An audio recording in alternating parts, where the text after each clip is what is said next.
السلام عليكم كسو دوادا جانك مالمها waxaan idin wadaagaynaa qiso aad u cajiib ah. Qisadani ayaa waxay dhex martay laba wiil oo saaxiibo ah. Labadan wiil ayaa waxay wada dhigan jireen jaamacad, waxayna ka baran jireen jaamacadda kulliyadda dhaqaalaha. Labada wiil mid ka mid ah wuxuu la noolaa reerkiisa, wuxuuna haysta dhaqaale fara badan, halka midka kalena uu ahaa mid iska duruufaysan aan wax dhaqaale qabin. Labadan wiil saaxiibo ay ahaayeen, nolosha ayaa u dhaxaysay, jaamacadda ayna wada dhigan jireen.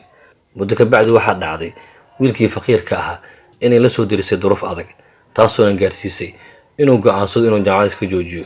Markaasuu wuxuu la tashtay wiilkii saaxiibkiisa ah oo ku yiri, "Niyow, anigu ma haysto wax dhaqaale ah, sidaa darteed waxaan go'aansaday inaan jaamacad iska joojiyo." Wiilkii ayaa ku yiri, "Niyow, wax go'aan ah qaadanin, ilaa amar dambo aniga ayaa jawaab ku soo siinayo."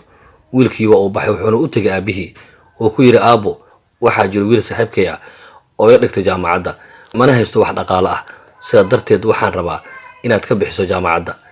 Aabi ayaa ku yiri, "Intee lacag oo looga baahan yahay wiilkani?" Wuxuu u sheegay inta lacag oo looga baahan yahay jaamacadda. Aabi ayaa ka wada shubay lacagtoo dhan. Wiilkii sidaa ayuu ku sii wato waxbarashadiisii. Markii jaamacadda wada dhameeyeen ay shahaadada soo qaateen, ayuu wuxuu ku yiri ninkii saaxiibkiisa ahaa, "Niyow, anigu fadhi ima yaalo, maxaa yeelay wax dhaqaalaana ma haysto, waxaan ku qasbanayaa shaqo raadsado, noloshiina wax ka bedelo. Sidaa darteed waxaan doonayaa inaan shaqo raadsado." Sida ay ku kala tageen. Muddo ka bacdi waxaa dhacday wiilkii in Allah subxaanahu wa tacaala uu faray noloshii, waxa uu helay shaqo, noloshiisii ayaa isbedeshay. Allahna wuxuu siiyey dhaqaale fara badan. Isagoo nolol fiican ku jiro ayuu maalin wuxuu ku fikiray inuu soo booqdo ninkii saaxiibkiisa ahaa. Ninkii saaxiibkiisa ayuu soo aaday, balse waxaa dhacday wiilkani ku noolaa nolosha fiican, aabihii ayaa dhintay, wuxuuna ka dhaxlay lacagtii. Wuxuu bilaabay inuu ku tumayo lacagtii. Ninkii saaxiibkii markii uu yimid ayuu wuxuu arkay ninkan inuu ku jiro nolol aan wanaagsaneyn. Markaasuu wuxuu go'aansaday inuusan la kulmin maadaama uu ku jiro waxaan wanaagsaneyn. Sida ayuu uga laabtay. Muddo ka bacdi waxaa dhacday wiilkii sidii ugu tumanayay xoolihii aabihii ayaa lacagtii ka dhamaatay, waxaana soo wajahday duruuf adag. Kaasuu aad u yaabay, noloshiina ku adkaatay. Maalin isagoo meel fadhiyo ayaa dad waxay ku yiraahdeen, "Niyow, ma ogtahay ninkii aad saaxiibka ahaa jirteen in Allah subxaanahu wa tacaala uu furay nolosha, dhaqaale fiican oo haysto?" Wiilkii wuxuu ku fikiray in ninkii saaxiibkiisa uu aado. Xafiiskiisa ayuu ugu yimid. Markii uu la kulmay ayuu wuxuu rajeynayay in gacan fudud lagu soo dhaweeyo, balse wax jawaab lama siinin. Meeshii ayuu iska fadhiistay. Muddo markuu fadhiyay ayuu ku yiri, "Niyow, maanta adiga ayaan kuu socday, duruuf ayaa haysato, waxaan rabaa inaan gacan qabato." Wiilkii saaxiibkiisa ayaa ku yiri, "Niyow, waxba kuma qaban karo." Aad ayuu u yaabay. Kaasuu wuxuu ku yiri, "Niyow, soo ma ogid markaan jaamacadda dhiga jirnay inaan ku soo gacan qabtay waxbarashada ka bixiyay?" Kaasuu ku yiri, "Niyow, waxaas oo dhan waan la socdaa, waan ogahay, balse waxba kuma qaban karo maanta." Aad ayuu xanaaqay, wuxuuna bilaabay inuu caytamayo oo uu leeyahay, "Niyow, abaal ma lihid, abaalkaan ku galana ima aadan gudin, nin xun ayaana tahay." Sida ayuu ugu soo isagoo wadada socdo ayuu wuxuu ku fikiray maadaama noloshu ku adkaatay, wax dhaqaale uusan haysanin, meel wax ka bilaabo uusan garanaynin, inuu naftiisa dhaafsiiyo. Isagoo ku fikiray inuu isdilo ayaa waxa u yimid laba nin iyo haweeney wada socdo. Kaasay wareysan xaaladiisa. Qisadiisa ayuu ugu sheekayay. Kadib waxay ku yiraahdeen, "Niyow, ka waran maadaama aad tahay qof wax bartay, haddii aan shaqo ku abuurno?" Wuxuu yiri, "Waxba kama qabo." Sida ay ku soo wadeen. Heshiis ayay la wada galeen, wuxuuna bilaabay inuu u shaqeynayo. Waxayna ku heshiiyeen dhaqaalaha uu soo saaro 30% inuu qaato, inta kalena iyaga ay qaadanayaan. Ninkii shaqo ayuu bilaabay, noloshiisii way isbedeshay.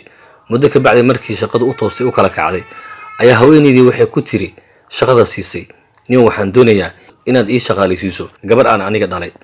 Wiilkii wuxuu ku yiri, "Waxba kama qabo." Sidii ayuu gabartii shaqada ku siiyey. Muddo ka bacdi waxaa dhacday markii gabadhii shaqadii muddo joogto ay wada shaqeynayaan ayay gabadhii wada sheekaysteen. Kaasuu wuxuu ku yiri, "Ka waran haddii aan isguursano?" Gabadhii ay ku tiri, "Waxba kama qabo, balse hooyadii ayaan u bandhigayaa." Gabadhii hooyada ay u tagtay arrinkii inuu sheegtay. Hooyadii way waafaqday. Waxay go'aansadeen inay wada dhigtaan aroos. Arooskii ayaa waxaa dhacday in wiilkani xaflad ballaaran uu sameeyay. Kaasuu wuxuu martigeliyay dadkii deganaa meesha dhan. Invitooyin ayuu qaybiyay, balse wuxuu u sheegay dadka qaybinayo in ninkii saaxiibkii ahaa aan xafladiisii uusan ka soo qayb galin, wax invitaan aan loo geenin. Xafladii ayaa la isugu yimid. Markii goobta la yimid ee la bilaabay rabay xafladda ayuu wuxuu arkay ninkii saaxiibkiisa oo dhex fadhiya meesha. Aad ayuu carooday. Markaasuu microphone qabsaday wuxuu yiri, niyow maxaa ku keenay meeshaan waad ogtahay waxaad igu samaysay noloshiidii baad baabi'isay maxaad ii daba joogtaa weli waxaan kaa codsanayaa niyow inaad iga baxda meesha markaasuu wuxuu ku yidhi niyow ma dhammaysatay markaasuu ku yidhi haa wuxuu yidhi ii ogolow inaan microphone ku hadlo markii la siiyey microphone wuxuu ku yidhi niyow marka hore ii ogolow inaan hadlo markaasaa loo ogolaaday microphoneka markaasuu wuxuu ku yidhi niyow waxaan kuu sheegayaa xafladda maanta aad dhiganayso qofka aad guurso rabto waa walaashii haweenta ku siisana waa hooyadii shirkaddan aad ku dhex jirtane aniga ayaa iska leh ee iga dhex baxa wiilkii aad ayuu u yaabay markaasuu wuxuu ku yidhi niyow abaalkaagii ma aanan iloobin oo waan xasuusanahay maalinkii aad ii imaanaysana kuma aan jawaabin sababtuna waxay tahay waxaa dhacday maalin maalmaha ka mid a inaan guriga kugu soo booqday kaasaan waxaan ku imid adiga ku jirto xaalad aan wanaagsaneyn sidaa darteed waan kaa soo laabtay markii aad ii timid waan awooday inaan ku siiyo xoogaa lacaga balse waxaan ku fikiray haddii aan ku siiyo inaad kula laabato meeshii aad ka timid oo dib aad ugu tumato sidaa darteed waxaan ku fikiray inaan nolosha wax ka bedelo markii aad iga soo tagtay labada nin iyo la kulmaysa naagta aniga ayaa kuu soo diray shaqada aan maanta haysana aniga ayaan kuu abuuray taasina waxay ahayd ujeedadan ka lahaa inaad noqoto qof wax qabsan karo waan awooday in lacag ku siiyo bal sababtan kuu siiyo waxay ahayd waxaan ku fikiray inaadan isbeddel samayn doonin balse maanta waxaan u jeedaa inaad isbeddel cusub aad samaysay noloshaadana aad wax ka bedeshay mustaqbal wanaagsanna aad maanta gacmaha ku hayso qisadani intaa ayay ku eg tahay qisadani waxaan ka faa'iideynaa haddii aad doonayso ruux inaad wax u qabato ha isku dayin mar waliba inaad wax siiso balse waxaad isku daydaa inaad shaqo abuurto ama wax u abuurto si wax u qabsado sidoo kale waxaan ka faa'iideynaa qisadani haddii abaal lagu galo inaadan mar waliba iloobin maxaa yeelay bani'aadamku wuxuu caado u leeyahay markii abaal loo galo inuu marka dambana uu iloobo waad ku mahadsantahay daawashada muuqaalkan haddii aad ku cusub tahay janalka maalmaha fadlan subscribe dheh si ay kuu soo gaaraan waxyaabaa cusub aan soo dhigi doono mahadsanid